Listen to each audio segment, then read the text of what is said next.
5 days before Thanksgiving, my mother uninvited me from dinner. Her exact words? Your sister is bringing her wealthy boyfriend. She thinks your teaching job might embarrass her. I said, I understand. What I didn't say, for the past 2 years, I've been the sole trustee of our grandmother's $15 million estate. The same estate my sister plans to use for her dream wedding. And 5 days later, they were standing at my front door, begging. If you've ever been underestimated, dismissed, or treated like the less successful sibling, this story is going to hit home. Subscribe and stay with me, because this one unfolds in the most satisfying way possible. I've always been the practical one.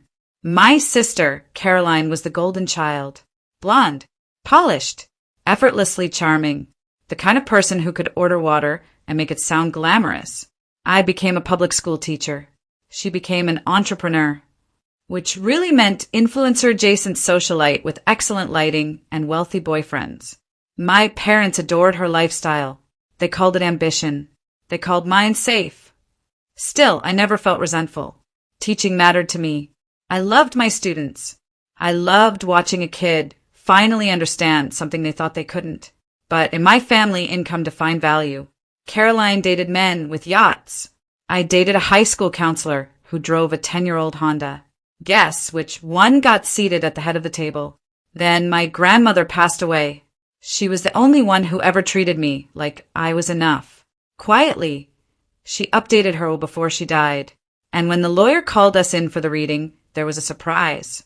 Grandma had created a $15 million trust. Beneficiary, Caroline. Trust me, Caroline blinked. Wait, what? The lawyer adjusted his glasses. Your grandmother felt that given certain spending patterns, it would be wise to appoint someone fiscally responsible to manage the distribution. Caroline's jaw tightened. Translation? Grandma didn't trust her, but she trusted me. The trust was structured carefully. Funds could be released for housing, education, medical needs, and yes, a wedding. But only if approved by the trustee. Me. Caroline didn't speak to me for weeks after that. She smiled at family gatherings, but it was sharp. Controlled. Then came the phone call.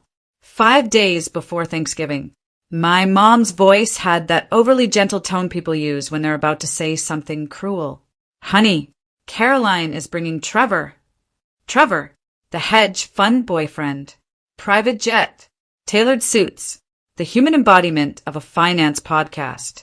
She really wants everything to be perfect, my mom continued. And she's worried your situation might send the wrong impression. My situation. You mean my job? I asked quietly. Well, she sighed, you know how people can be. My throat felt tight, but my voice stayed steady. I understand. We hung up. I sat on my couch staring at the wall. Not crying, not yelling, just still. I pictured the Thanksgiving table. My seat empty. I imagined Caroline laughing, introducing Trevor, curating her image, and something inside me shifted. Not anger, clarity. For 2 years, I'd managed that trust carefully, conservatively, professionally. Caroline had already submitted a proposal for a $3.2 million intimate destination wedding. Private island, designer everything. She assumed approval was a formality. After all, I was just the embarrassing teacher. Then, 2 days after the phone call, my doorbell rang. I opened it to find my parents standing there. Pale, panicked. What happened? I asked calmly. My father cleared his throat. We met with the attorney this morning, and he hesitated. We didn't realize the trustee has full discretionary authority. I leaned against the doorframe. Yes, that would be me. My mother clasped her hands nervously. Caroline mentioned you've been slow to approve the wedding disbursement. Slow. I'd requested detailed vendor contracts and a breakdown of costs. Responsible things. She needs those funds soon, my father added. Trevor's family expects a certain standard. Ah, there it was. Expectation. Status. Image. I looked at them. The same people who 5 days earlier decided I wasn't good enough to sit at their table. You uninvited me, I said quietly. My mother winced. That's not what this is about. It was exactly what it was about. They hadn't come to apologize. They'd come because they needed something. I smiled softly. I take my fiduciary responsibilities very seriously, I said.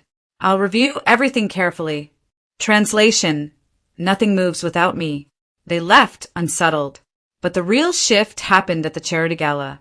Caroline was co-hosting a 500-person fundraiser with Trevor's family. Black tie, press coverage, socialite central. I hadn't planned on attending. Then I remembered something. The trust held significant shares in a philanthropic foundation my grandmother supported. That foundation was one of the primary sponsors of the gala. As trustee, I had every right to attend. So I did. I wore a navy evening gown. Simple, elegant, no flash, just confidence. When I walked past the velvet ropes, the event coordinator scanned my badge. VIP trustee, she said with a smile. Caroline saw me from across the ballroom. Her smile faltered. Trevor looked confused. My parents? Frozen. I walked up calmly. Caroline, I said warmly. Beautiful event. What are you doing here? She whispered sharply. Representing the foundation. Trevor extended his hand. And you are? I held his gaze. I manage the trust funding this foundation's largest endowment. His eyebrows lifted.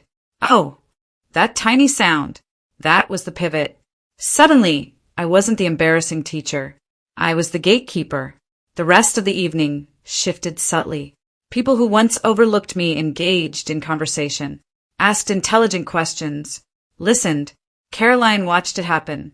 And for the first time, she understood. Her lifestyle, her wedding, her social standing, it flowed through me. Later that night, she cornered me near the terrace. You wouldn't actually block my wedding, she said quietly. I looked at her. I wouldn't block anything reasonable, I replied. But I won't fund extravagance for someone who doesn't respect me. Her mask slipped. Just a little. That was the moment. Not humiliation. Not public shaming. Power balanced. For the first time in our lives. Thanksgiving came. This time my mother called again. Different tone. Honey, we'd really love for you to join us.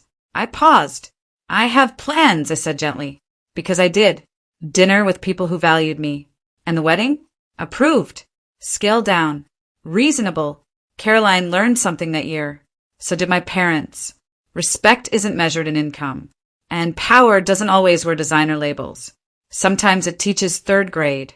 Being underestimated can feel like being invisible. But sometimes the quiet ones are holding the pen that signs the checks. I didn't scream. I didn't retaliate.